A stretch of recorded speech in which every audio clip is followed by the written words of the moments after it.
Olá, galera! Seja bem-vindo ao novo quadro do meu canal. Onde vai ser um quadro onde eu vou falar sobre todos os serviços públicos do Brasil. Esse quadro vai ter minha expectativa é que tenha 5 partes. A primeira parte vai, como você viu na thumb e no título desse vídeo, vai ser falando sobre as escolas públicas do Brasil.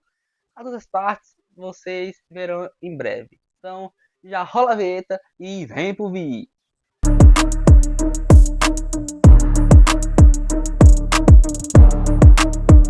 Bom, para começo de conversa, eu não estou aqui sendo contra a escola, não estou aqui sendo a favor que você pare de estudar, que você largue a escola. Para deixar claro aqui que agora é tudo cancelamento, né? Estou citando os pontos negativos. No vídeo também vou citar os pontos positivos, só que vou falar sobre os pontos negativos para buscar melhorias para escolas públicas, onde muitas pessoas sabem que a situação da escola pública é ruim, tanto na estrutura, e também vou falar sobre a doutrinação dos professores. Tem muito professor tentando colocar, romantizar a esquerda na escola, romantizar e falando só sobre o lado A e o lado B. Vocês vão entender direitinho no decorrer desse vídeo. Então já vem comigo, já solta a primeira vinheta, o primeiro tema para nós debater.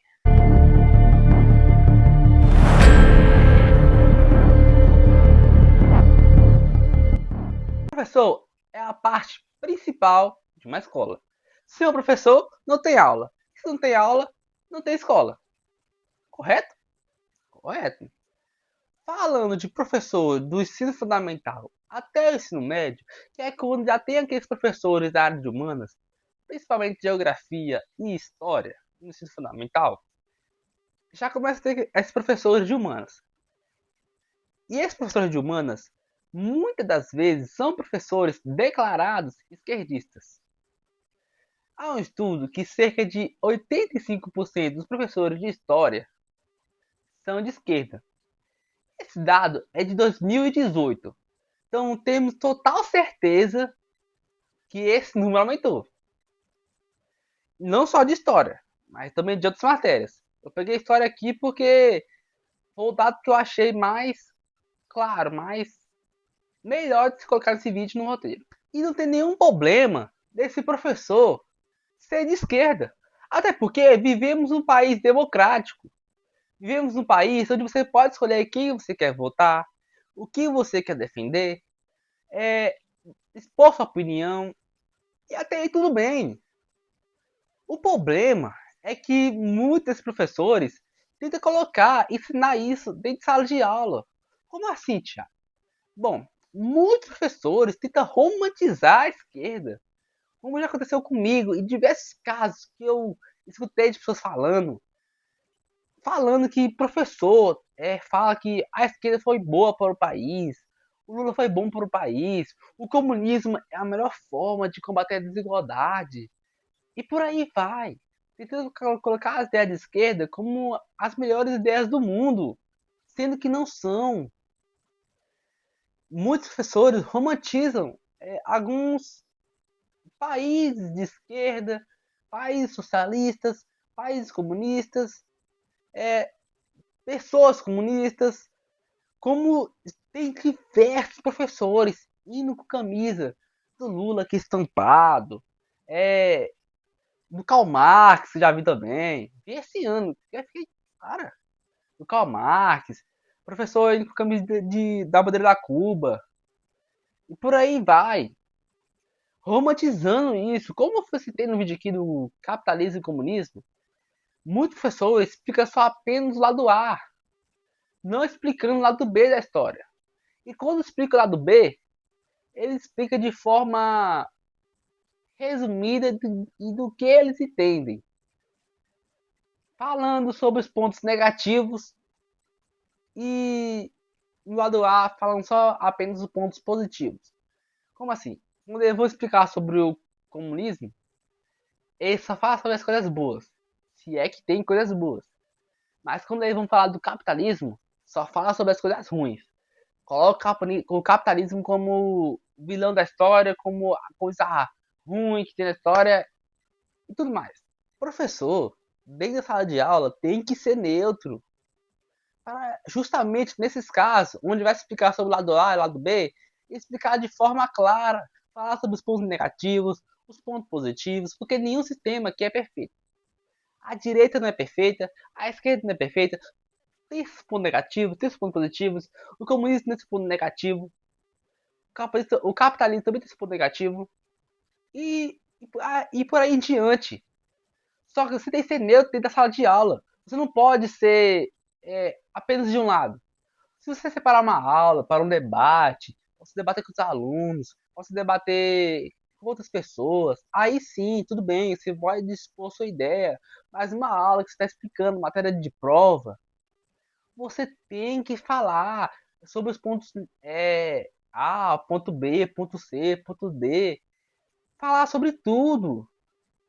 Vocês estão entendendo? Vocês estão tentando. Estão ligando a linha de raciocínio? Como eu já falei, o professor é o ponto principal da escola. E a escola é o centro de estudo principal do aluno. Porque você vai me dizer que o principal centro de estudo do aluno é um livro? Não é. Onde está lá todo dia, todas as manhãs, todas as tardes, o dia todo, é na escola. Então, o principal centro de estudo do aluno é numa escola. Então, muitos alunos que quando vai escutar professor falando, a esquerda só fez coisas boas para o país, o Lula só fez coisas boas para o país, o comunismo só tem como desejo combater a desigualdade. O aluno que escutar aquilo e quando chegar em casa não pesquisar, vai sair mais um militante de universidade, igual que tem por aí, militante de UNB, militante da USP, e de muitas universidades que tem aí, onde quando você entra, um cara conservador, quando entra na universidade, e fala que é contra o que eles dizem, eles falam, recua fascista, recua fascista. Quando você pergunta, o que é fascismo? Me responda, o que é fascismo? Eles não respondem nada, porque eles não sabem o que é fascismo. Eles não sabem. Vocês estão me entendendo? Não. Vocês estão me entendendo? Mas calma, militante da USP, da UNB, é daqui de Brasília. Se você não sabe o que é fascismo, então o vídeo no meu canal tá na descrição explicando direitinho o que é fascismo. Mais explicativo que aquilo é só você desenhar e mostrar assim na sua cara o que é fascismo. Vai lá assistir esse vídeo, volta pra cá para você entender o que é fascismo. Mas voltando, a última coisa que eu quero falar aqui sobre professores é em relação à ideologia de gênero. Onde muitos professores tentam colocar a ideologia de gênero na sala de aula, na sua aula, né? E o errado de tudo mais, já é um absurdo você explicar a ideologia de gênero para mim, que tem 16 anos, no ensino médio. Isso já é errado. E fica mais errado ainda quando você tenta explicar ideologia de gênero para uma criança de 7, 8 anos. Eu, quando nasci do sexo masculino, todo mundo já sabe, né? Porém, quando eu cresci, eu fui percebendo que eu não me identificava como menino.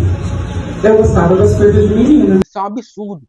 Isso é um absurdo. Porque aquela criança de 7, 8 anos, 9 anos, está começando a ler, está começando a escrever, está começando a sua vida agora. Só tem que saber de se divertir.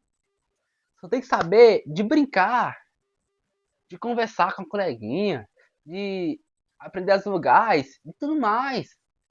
Então como é que eu vou ensinar para uma pessoa a orientar o sexo dela? Uma criança de 9 anos. Não faz sentido.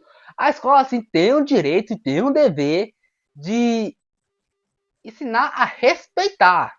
Ensinar a criança a respeitar o tio, a tia, a coleguinha. Se o tio quiser virar um cachorro, ele vira. Quiser virar mulher, quiser virar homem, quiser virar o que for, vira. Mas a criança tem que respeitar. Isso temos que ensinar. Respeitar. Para não ter casos, para não ter futuros homofóbicos ali, né? Tudo mais. Tem que ensinar a respeitar. Agora, orientar, pelo amor de Deus. Orientar? Não. Não. Não tem como você orientar o sexo de uma pessoa que tem 9 anos, que está começando a entender a vida agora. Não tem como. Por isso que temos que dar os parabéns para o governador Jorginho Melo, que sancionou a lei onde os pais podem proibir seus filhos de participar de aulas que terá ideologia de gênero. E essa lei também de autoria da Ana Campagnolo, não sei se eu pronunciei certo, mas meus parabéns para a Ana, deputada estadual de Santa Catarina, e para o governador de Santa Catarina, por ter assassinado essa lei. Eu rezo muito que essa lei um dia vale para todo o Brasil, não só para Santa Catarina, mas para o Brasil inteiro.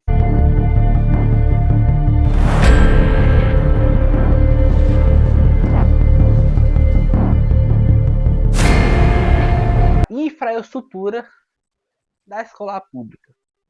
Muitas vezes a escola pública tem uma infraestrutura muito sucateada, muito ruim, podemos dizer, horrível, comparado com uma da escola particular. Tá aparecendo as imagens aí na tela de vocês da escola particular, que eu peguei do Adventista, e da escola pública, que eu juro para vocês que eu tentei pegar a melhor imagem. A minha escola, não sou um cara hipócrita, a minha escola, o CG, o 101 do Gama, tem a estrutura top, perfeito. Né? Perfeito não, perfeito é muito forte. Mas tem a estrutura top, estrutura muito boa. Mas outra escola aqui do Gama, daqui de Brasília, tem a estrutura, ó, nada ok. E mesmo minha escola tendo estrutura ok, ainda está muito atrasado. Tem lousa, quadros, onde estão caindo os pedaços em algumas salas. Ainda tem cadeiras de madeira. Estamos em 2026 e ainda tem cadeiras de madeira. Onde não tem aquelas cadeiras de. Em muitas salas não tem aquelas cadeiras de plástico que. Não está aparecendo a imagem de vocês aí. Que é mais confortável para o estudante, tem mais conforto para você estudar. Em muitas salas, na minha escola, todas as salas têm ar-condicionado. Mas já estudei em escolas que não tinha um ventilador. Era um calor que você é louco, pô. Não tinha um ventilador. A janela não dava para abrir porque a trava era. Então, a estrutura de uma escola pública é muito ruim comparado com a infraestrutura de uma escola particular. A escola particular, eu já estudei com escola particular no meu jardim até o segundo ano. É outro mundo. Então, gente, a infraestrutura de uma sala de aula é ruim. Isso é culpa de quem? Do governo federal. Porque dinheiro não é desculpa. Porque olha o tanto de bilhões e trilhões que eles arrecadam todo ano. E não consegue colocar um conforto para o aluno e para o professor. Estou aqui criticando o professor, mas e para o professor trabalhar e para o aluno estudar. Não consegue dar o mínimo do conforto. E uma infraestrutura boa de uma escola ajuda muito a desenvolver o ensino. É claro que se o aluno tiver ruim, né, é, é mais por ele, né? Mas tipo assim, se você tiver uma infraestrutura boa, isso vai até te motivar a estudar mais. Cara, estou estudando num lugar top aqui, então vou ter que. Vai ser tipo uma motivação, o aluno estudar mais para a educação melhorar.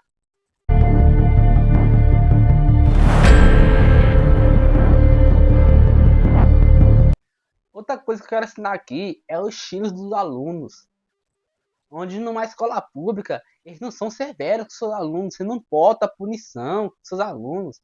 São os alunos que não têm educação, que fumam dentro do banheiro. Pelo amor de Deus, a escola é um lugar que deve ensinar a você não fumar, não beber, não matar, não roubar, né?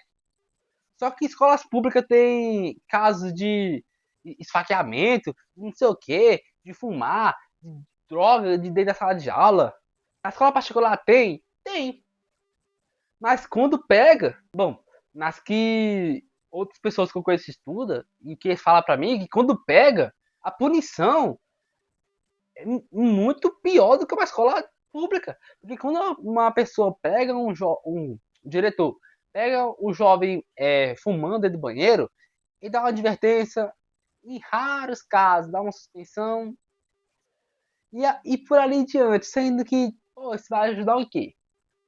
Igual eu falei aqui, no primeiro vídeo do meu canal, o jovem fuma dentro da escola, é pego, ganha uma suspensão, fica um dia sem ir pra aula, vai perder os conteúdos, mas quem tá fumando tá nem aí. Vai ficar um dia sem ir pra aula, vai fumar mais ainda fora da escola, vai ajudar o quê? Então, a punição, eu tô dando uma dica de punição. Uma punição que deveria ser aplicada em casos como esse é o jovem ajudar a tia da limpeza a limpar, ajudar a tia da cozinha a lavar a louça, para ele aprender que fumar é errado. É errado e vai ter punição para isso. Tem que ser severo com isso. E principalmente a minha escola, que tem de pessoas fumando no banheiro. Eu não tenho nada contra a pessoa que está fumando. Eu só não quero que fume dentro do ambiente escolar. Um ambiente que tem que ser utilizado para ensinar as pessoas a não fazer isso. Está incentivando. Estão entendendo? Estão entendendo? Então tem que botar punições mais severas para isso. Eu vou bater na tecla enquanto eu estiver estudando numa escola pública. Eu vou bater na tecla nisso.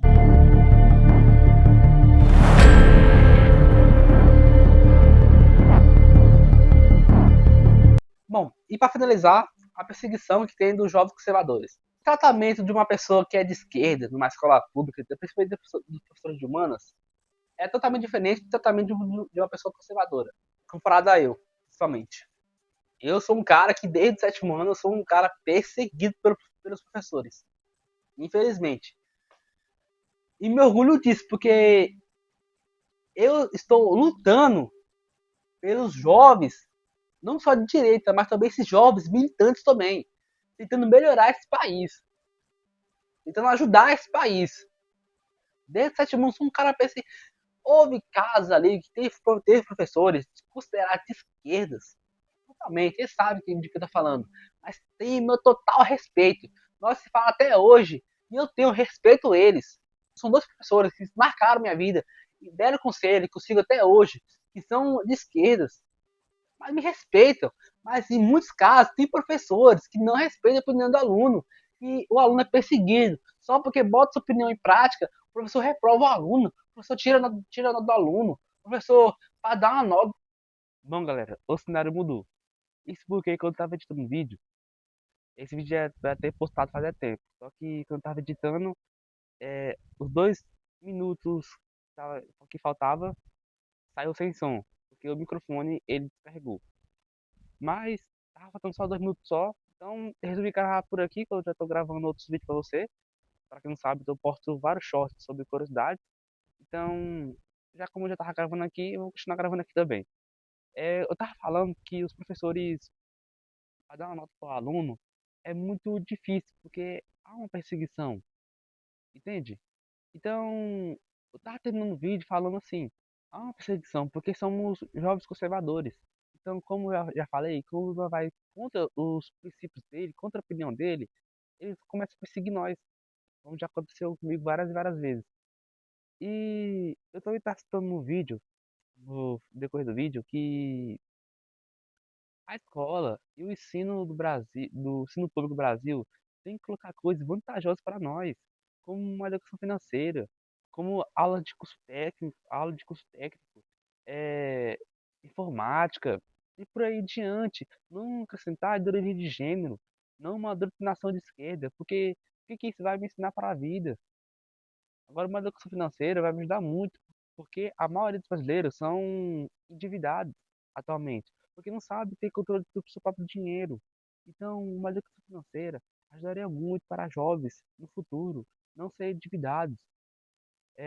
Dar uma aula sobre investimento, uma aula sobre empreendedorismo, e por ali em diante, coisa que vai beneficiar nós, não uma coisa que não faz sentido, como ideologia de gênero, como aula sobre falando bem sobre o comunismo. Tem que explicar, mas falar bem, porque se fosse tão bem assim, o comunismo estaria sendo aplicado, não estaria? Mas o vídeo é esse. É só esse trecho que eu queria falar com vocês. Infelizmente o microfone descarregou, tive que mudar o cenário, como falei. Mas não vai afetar nada. Vou continuar postando esse vídeo. E muito obrigado por assistir até aqui. Deixe seu like no canal. Demorou muito para gravar esse vídeo. Vai demorar um pouquinho mais. Um dia, pelo menos, para editar novamente. Mas muito obrigado. Se inscreva no canal, deixe seu like. E tamo junto. O meu nome é Thiago. Sou a nova voz do Jovem de Direito no Brasil. Vamos nessa.